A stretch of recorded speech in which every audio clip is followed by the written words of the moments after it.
Inilah penemuan pusaka yang 2 kali hilang di tangan pemiliknya atau di tangan yang menerima warisan, sebab pemilik asli pusaka ini sudah meninggal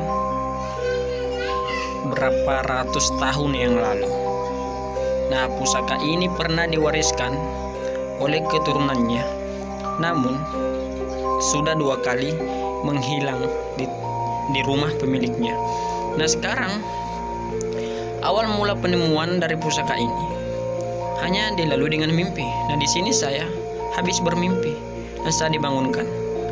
Inilah kondisi pusaka yang sebenarnya. Dan tidak ada suatu atau kata yang tidak mungkin jika Allah menghendaki. Inilah salah satu bukti dari kekuasaan Allah SWT. Terima kasih telah menonton video.